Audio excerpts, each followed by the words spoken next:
Hola, 'tis I, Alicia. How are you? Hope you're doing good.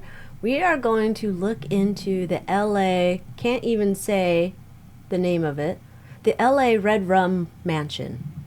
That's what I'm going to call it. Recently, if you watch Ghost Adventures, they went up there. I know. I love Ghost Adventures. If you don't like it, keep it to yourself. They went up there and they did an investigation. Some crazy stuff came out, so if you want to go check that out. Here's the story about the mansion. Situated on a quiet, leafy cul-de-sac in the exclusive hills of Los Feliz, this sprawling residence might seem an unexpected place for a grisly, near familicide to occur. But that's exactly what happened on the early morning hours of December 6, 1959, when Dr. Harold Perlson, a successful cardiologist, a USC School of Medicine professor, picked up a ball-peen hammer and set about on his red rum spree. The doctor first took the tool to his wife's head. He got her with one blow at 4:30 a.m. while she slept in the master suite. He then went into the room of his eldest daughter, Judy, and he got her in the head with the same hammer. That wasn't fatal, though, and she awoke. She was 18 years old, and she began screaming. That, in turn, woke Perlson's youngest child, Debbie, 11, causing her to run into Judy's room to investigate what's going on. In the confusion, Judy managed to escape from her father and the house and raced to the home of a neighbor, Marshall Ross, who called the police. While Judy stayed behind, Marshall headed up to the Perlson residence, where he found Debbie and her older brother, Joel, 13, who he promptly sent outside. He ventured upstairs. He came upon Harold, dripping with blood, walking around the second floor in a very agitated state. According to a United Press article, it ran in several papers the following day. After telling Marshall to return home, Harold then entered a bathroom, swallowed a bunch of various pills. He laid down on the floor next to Judy's bed, where he passed away minutes later. All children were spared, thanks in part to Judy's screaming. She was hospitalized, but she didn't have any life-threatening injuries. A motive for the crime was never discovered through any of the investigation, although they were saying that Harold Perlson was having financial difficulties. So I'm curious about, what's up with Mr. Perlson, Dr. Harold Perlson? What's going on with him? And let's see what else we can find out about this terrible tragedy that happened in the Los Feliz Hills. We're going to start with the Madhouse Tarot. We're going to see if we can look into the personality of Dr. Harold Perlson. Reminder, this is a tarot card reading for entertainment purposes only. Do your own research. And I'm not a mental health practitioner. I'm just reading tarot, but we're going to use the Madhouse Tarot, see if we can dig into his personality. And then we'll go into some other cards, see what else we can figure out about what's going on with this house and Dr. Perlson.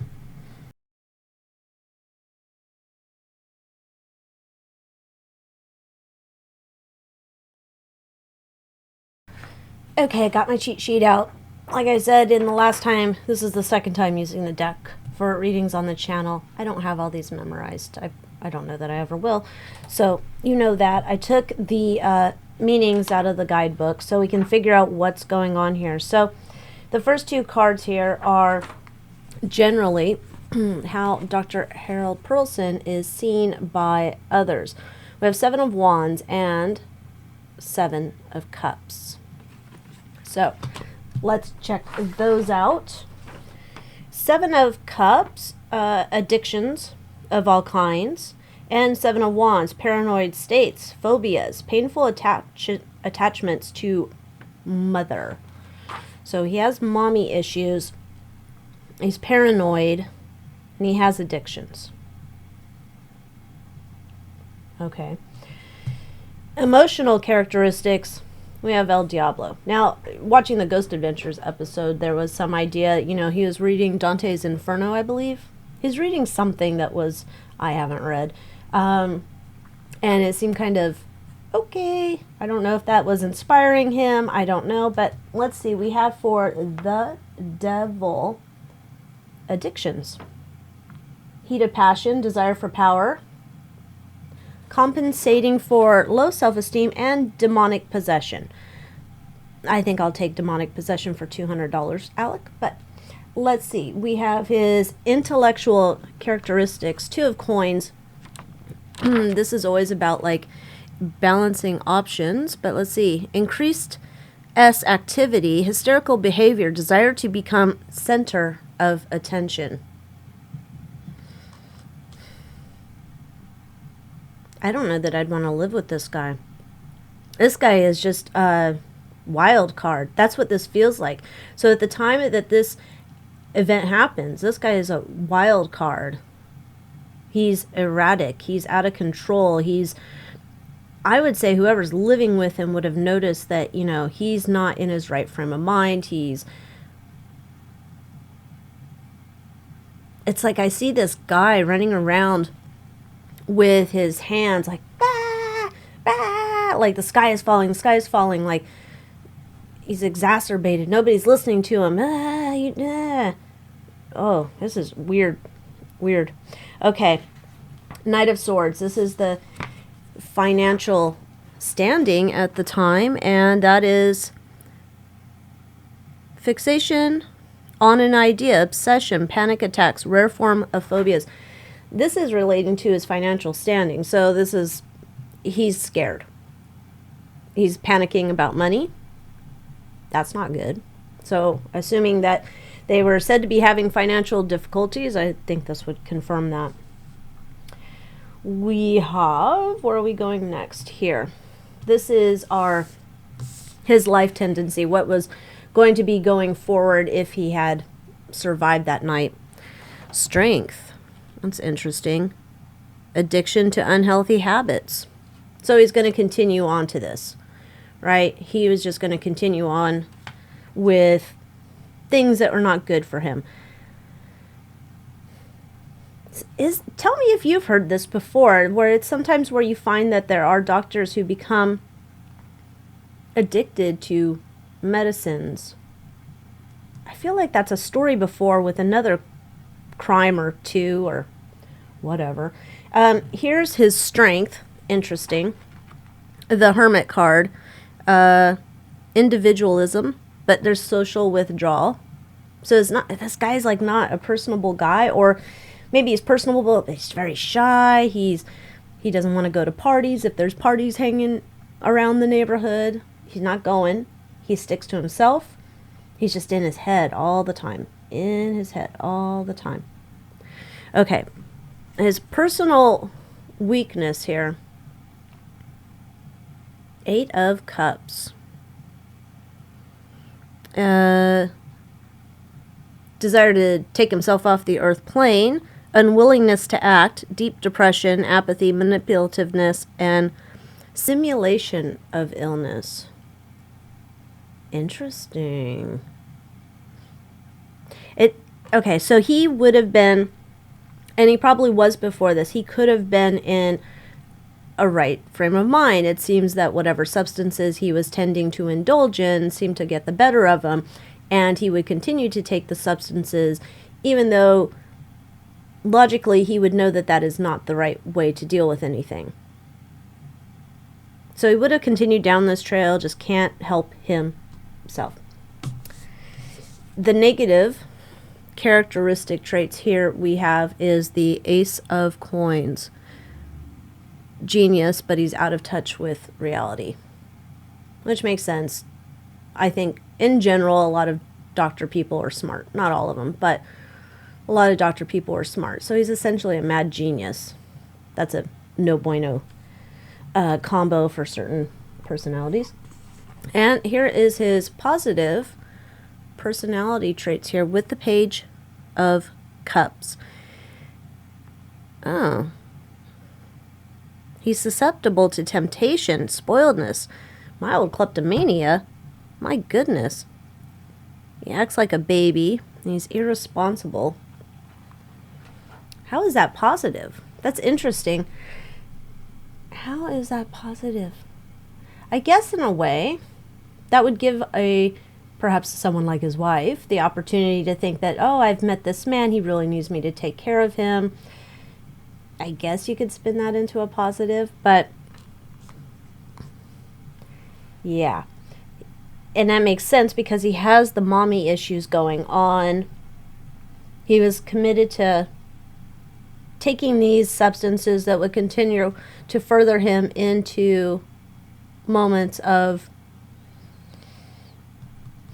craziness. But I'm going with El Diablo possession as our underlying thing that's like leading him. It's almost like you have the money problems, you have him taking things that are not helping his,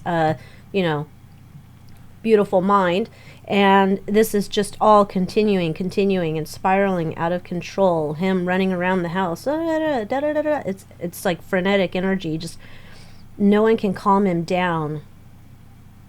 Maybe that's where this is starting. Let's see. Okay, so this is like what I'm getting. This is I'm foreseeing the future, him. I'm looking down the road. Things are going to spin out of control rather quickly. Oh my gosh, he's talking to someone, some other fellow doctor about this is going to be, he's very upset. Very like a nervous type kind of thing.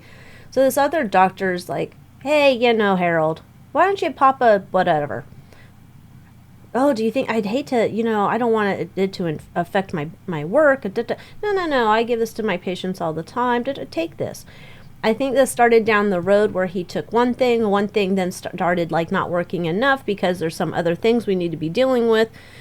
Perhaps if it's this, we can't deal with that all the way without seeing a priest. But I think someone attempts to help him thinking it's like not doing a full diagnosis. It's almost like a colleague, hey, take this, calm yourself down. That starts to not work anymore because there's other things that need to be addressed, but Harold's not going to go see, a person for that. And he just starts taking other things. He just starts prescribing himself other things. These things then start to interact. These things there's like, I see a medicine bag. And inside the medicine bag, there's just a bunch of different substances. Like I see like there's pills, but there's also like, I don't know, something that starts with an H to put into himself, inject. I don't know why I want to say halcyon. I don't know what that is. Is that furniture? I don't know. All right, so this is going out of control for Harold. Many, many ways. Poor Harold. Just this nervous type guy. Wrong combination of stuff. Let's go into see what we can find out about what happened that day in the home where Harold decided everybody had to go the other side.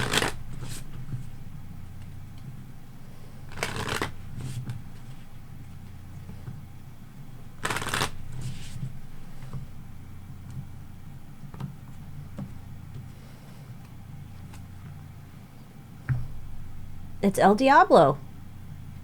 Okay, so this house has got El Diablo problems in it. I know there's some people who probably don't even believe that's a real thing. That is not my problem if you don't believe that is a real thing. That is definitely a real thing. You don't mess around with that. I don't know. We'll see if we can find that out. If he was messing around, inviting that in, I don't know. It could have been he just discovered it was there. We'll do a reading on that. But this is not bueno.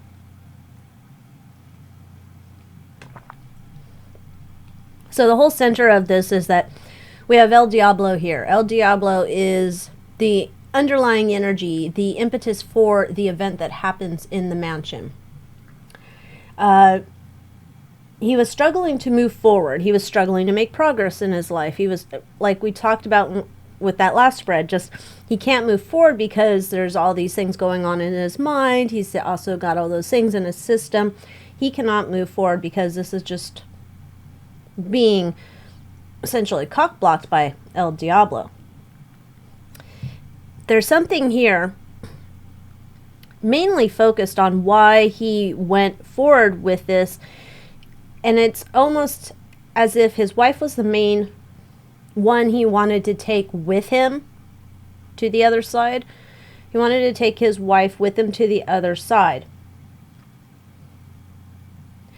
because she was a calming factor in his life. Now, I don't know where this desire to go to the other side is. I don't know if that's where he thinks he's going to get away from El Diablo in this life. But it feels like he wants to take his wife with him because she's that I take care of Harold. Remember, Harold had mommy issues, allegedly.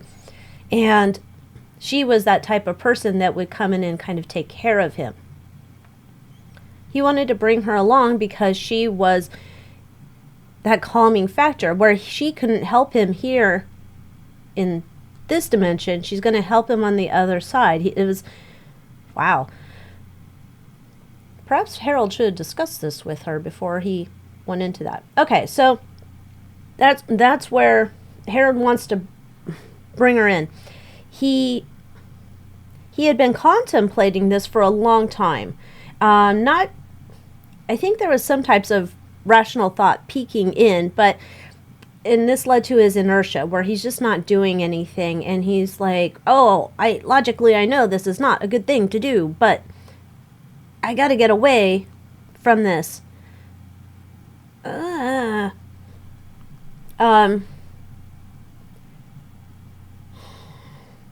There's a whole concern here. I think for a while he is aware that El Diablo's seeping into all facets of his life. Can be also through all of his addictions, right? Also can be just El Diablo. He's realized El Diablo is seeping through every piece of his life. He realizes, in his mind at least, it's like, I can't go find an exorcist. I can't go to the church. I can't go to my friends. I can't go to anybody. I can't go to any official institution here because they are going to say I'm loco en la cabeza.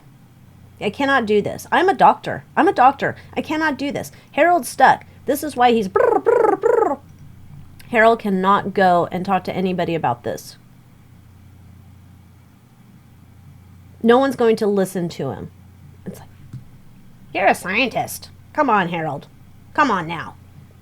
So he's stuck in this. And this is why he's been vacillating between, maybe I can handle this on my own. Maybe that's why he's reading that book. And he's like, oh, maybe I can figure this out. Maybe something will pop to my mind. I'll be able to figure this out. But because this is seeped through everything in him, it's almost like it's in every cell in his body. It's like he's a sponge. He's absorbed all this. So there's very few pieces of his original soul in place that it's like logical, good, pure. It's all been sullied. It's all been sullied by this El Diablo energy. Again, his biggest fear, he's going to be facing judgment. Judgment here in this realm, this dimension, judgment on the other side. And I think that's why he wants to bring his wife with him. He wants to bring his wife with him because he's thinking, maybe she can help soothe this over for me. Maybe she can help make this better. I know I'm doing something wrong. I know this is wrong. I don't want to do this. This is like, oh, poor Harold. Harold got sucked into some no bad stuff. No good stuff. Totally bad stuff. It was totally bad. He got sucked into this. And his biggest obstacle here, he is finding it hard to battle with these demons. So this is not just one. There's more than one El Diablo. It's a group. I don't even want to say the word that goes along with El Diablos, but we'll say it's a gang of them. And they're in every part of his life. Wow. Okay, so I want to go then. What's up with the book he's reading? Why is he reading whatever that book was? I can't even remember. Why was he reading that book? What? The gardener showed up. Please excuse me if you hear that in the background. I probably have to pause it when they start getting their, faux ween out to be blowing everything to smithereens. Doesn't anyone use a broom anymore? No. All right, what's up with Harold and that book?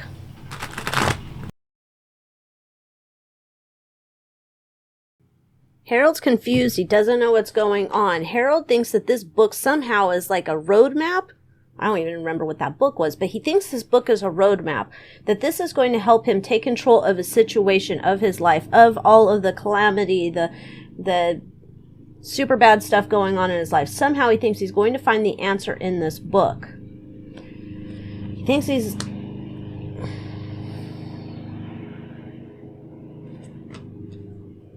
This book is going to help him get back onto the road of being a sane, normal person. It's almost as if he was led to this book, I'm going to say, by El Diablo. He was like not divinely guided, El Diablo guided to this book, and this book made things worse. In his mind, though, he was like tempted into that this book's going to lead you to find your road to redemption, to get out of this whole thing that you've been in. No. And this made it 10 times worse. So whatever's in this book has just made it 10 times worse for Harold.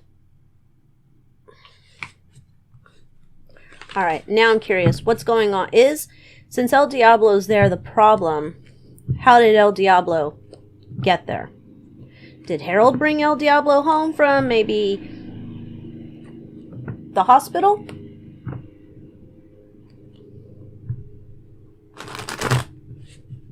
How did the devil get to the mansion?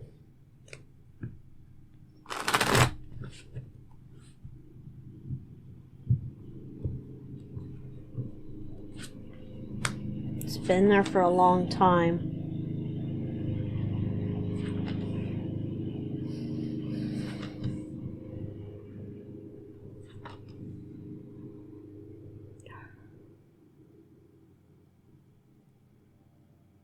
It's from in the land, like a portal was opened. It's been in the land, a portal was opened, like it was summoned.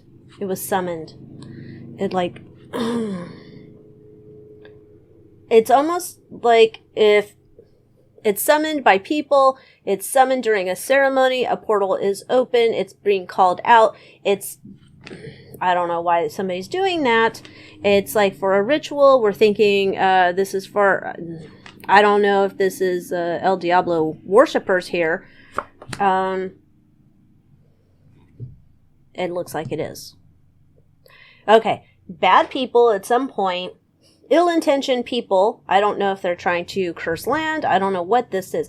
They are seeking to make that this land is always unstable, that it is always run by El Diablo and his gang. This is to... whatever's happened in this land, they want these people on the land to experience this kind of stuff. Oof.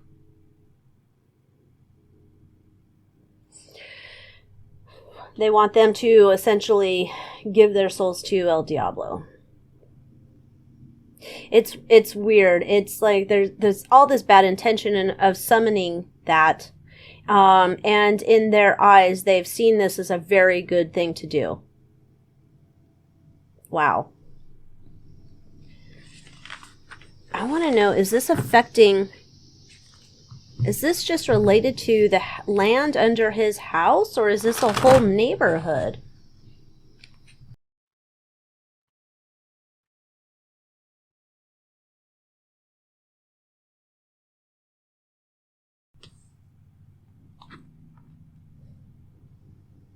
It's a neighborhood. It's the whole area there.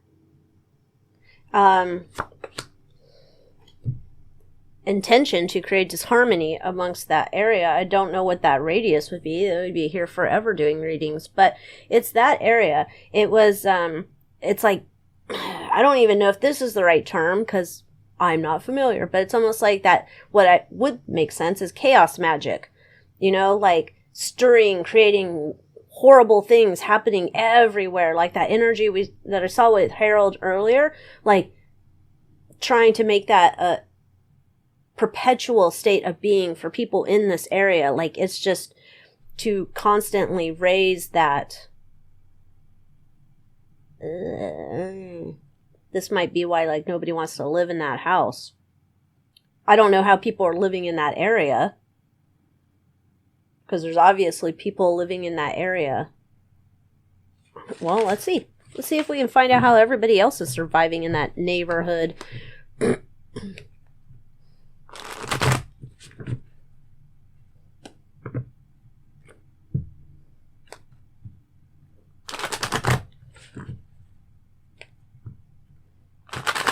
They might be not surviving. Maybe they're not thriving.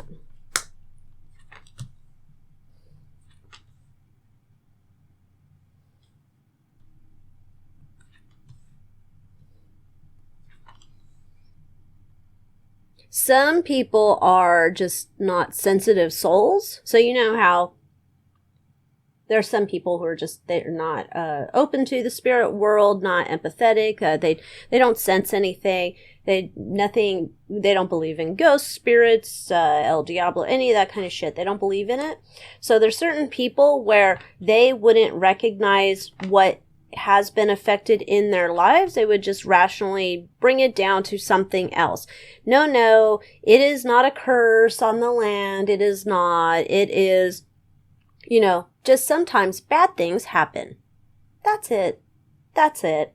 It's like nobody wants to admit that would even be an issue. So some of these people, they're experiencing problems in their lives. It looks like whatever happens though, here's the thing.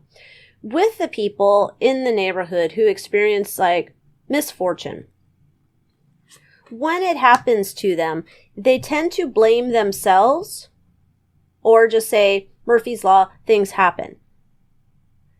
The interesting part here, though, is that they don't feed it. Because they don't have this intuition, this empathy, this heightened spiritual state, they're not feeding it. And that's like part of it. So it's almost where if you're an open channel, or don't be an open channel, but you know what I'm saying, if you're a sensitive, this would not be the place for you. If you think it's all a bunch of bullshit, then I think you could probably do okay over there. Not to say that misfortune's not going to find you. It will find you. But then you're going to rationalize it as XYZ. So, there you go. Well, I won't be moving up there. Anyway, that's what I got for you today with that scary place in Los Feliz. I hope you enjoyed this reading. If you like this reading, come join me in the Moon Moth Manor for other readings and give this video a like, and I will see you next time. Adios.